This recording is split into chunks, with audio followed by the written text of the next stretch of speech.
All right, you're doing great. We're almost done. I'll be quick. So I'm not Rob Tashow, but Rob, he's sitting over there, asked me to provide the update for Sandia and CVT collaborations. Let's see, I do want to point out on this slide that Sandia is a multi-site lab, so the two main sites there are Albuquerque and Livermore. I'm from Livermore, Sandia Livermore, and both Rob and Tom here are from Albuquerque.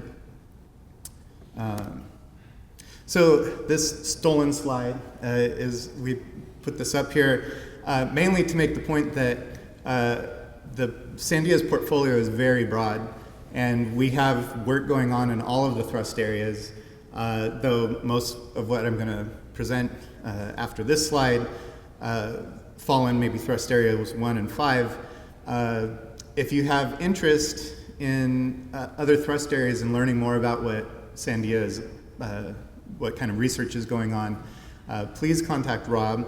And it's been kicked around the last few days, this idea of giving seminars, maybe a seminar circuit. I think that's a great idea.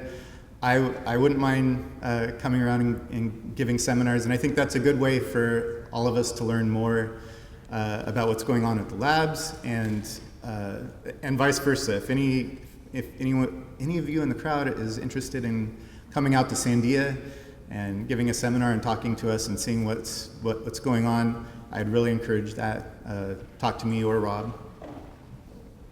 And of course, it says we want you, but we also enjoy teaching students and interacting with students. So it's fulfilling not just to get the next generation coming in, but it's great to work with the students, and I could attest to that.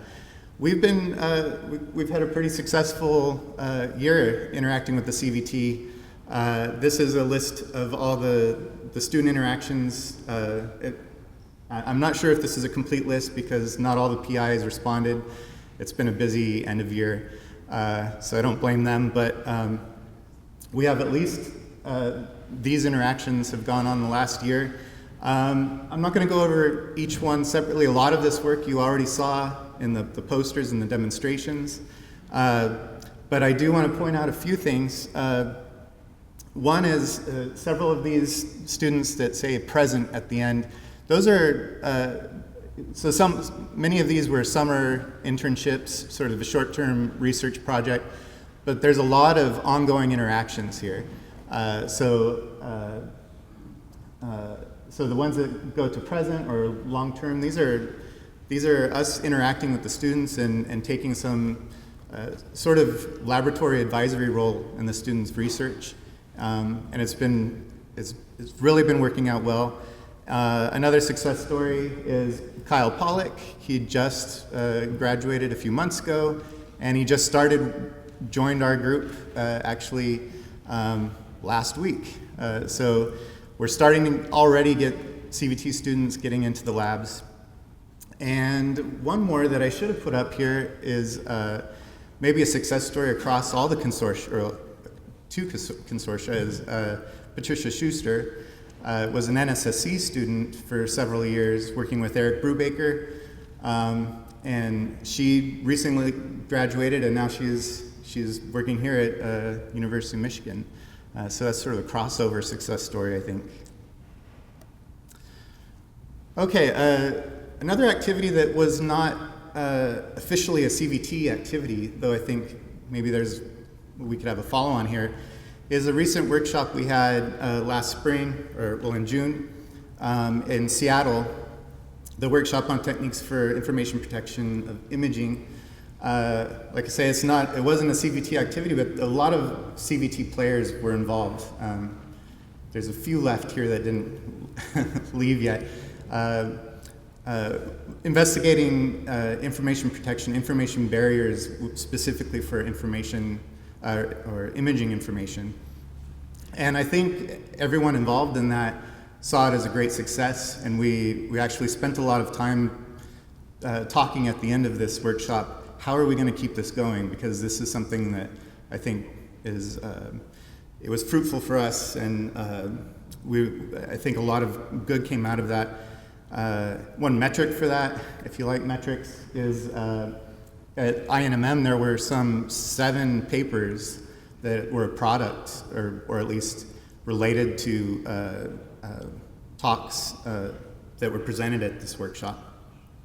So I would be very supportive of if CVT wanted, or someone wanted to start designing a follow-on workshop, yeah, please talk to me.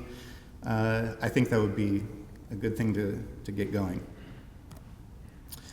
All right, sort of in response to a question we just had, how do we supplement fellowships for interns?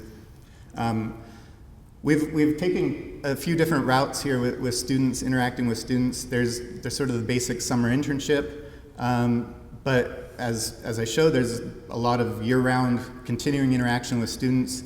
And how we've worked that is most of them come with the fellowship, whether it's CVT or other. And we do like to supplement their incomes to bring them in. We actually do have 2 job openings that are open year-round to apply to that. And that includes whether you have a fellowship coming in or not. But we realize sometimes our research doesn't quite line up in terms of funding and what we'd like to do and what students like to do. And that's either just our interests haven't been funded, or sometimes funding, we have a 3-year project, a student comes on, and the project ends, but the student doesn't end. So they would like to keep going and graduate. So one option there is actually to have a visiting researcher role. So that's an unfunded position. The pros are that we can sort of work on whatever needs to be worked on, whatever the student and advisors would like to continue research and development. And there's funding at the labs for the mentors, but there's no funding for anything else. So it pays for our time, but it doesn't pay the student anything additional. And if you come out to Livermore, you'll quickly find that the cost of living, it makes this a tough option, but it is an option. So if at all possible, it'd be great to work on a funded project, but I realize that's not always possible, so there's other options. And I think I'll just leave it on this slide because I'm almost out of time. The people that have already worked with students really enjoy working with them, and there's a lot of ideas for potential research. I think a lot of this is already on the website, but we might need to update that. And so there's a lot of ideas here. Probably a third of them are on funded projects, and others we might have data or we might have hardware that's available to play with and run some analysis. So there's anything here from algorithm development to data analysis to hardware. So please see me or Rob if you have a student or you are a student and any of this sounds interesting, and we can talk more. Thanks. Dr. Michael Kai. Michael, please. And Dr. Gary Stain from NNSA.